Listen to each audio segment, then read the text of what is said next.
let's learn about the factors which affect the acoustics of a building or the sound quality or the experience of audience.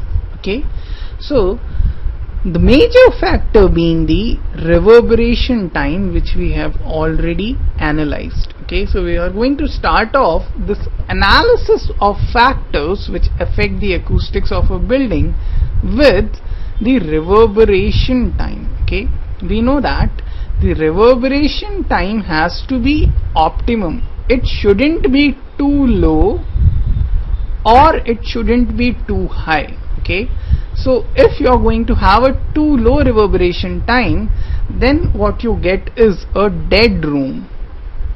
Okay, so we should avoid this condition. And if reverberation time is too high, then we know we get unintelligible sound. Okay, we are not able to distinguish between sounds and they seem to be unintelligible.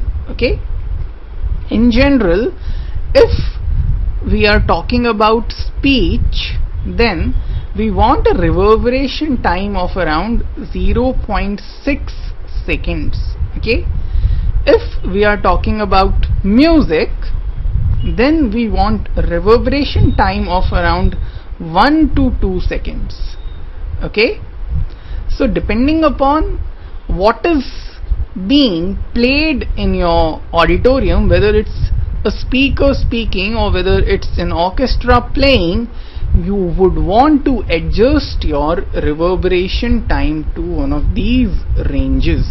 Okay, so we know that we can change the reverberation time by changing the net absorption of the hall. Okay, so if you have to modify your reverberation time, what you can do is you can add, you can remove, or you can change the absorbent materials in your hall. Okay, so depending upon what you do, you would be able to either increase or decrease your reverberation time. Okay, if you add more absorbent materials, your reverberation time would reduce. Okay, if you are going to remove your absorbent materials, there would be more reflections and your reverberation time would increase. Okay, so if you have a speaker speaking, you would probably want to add more absorbent material so that you can get your reverberation time in this range. Okay, if there is an orchestra playing, you can probably remove some absorbent materials from the hall so that you can get your reverberation time in this frame. Okay, in this range.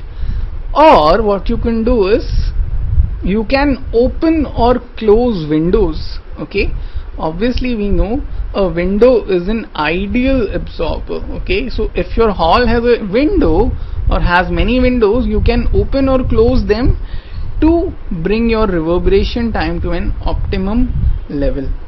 Another way is to add curtains with many folds.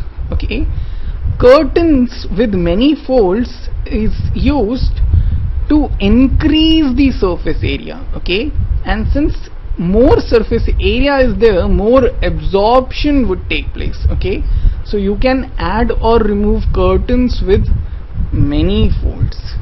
Okay, so it's either add or remove. Okay, depending upon what you want to do to your reverberation time.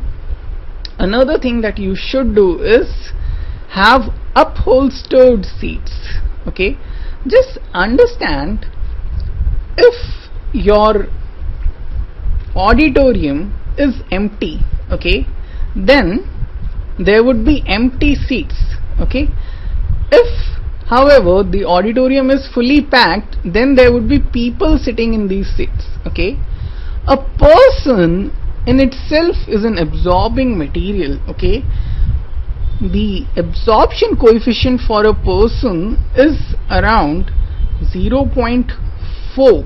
Okay, so if many people are there in your auditorium, there would be a large amount of absorption taking place due to each of these people. Okay, because a person itself is absorbing sound.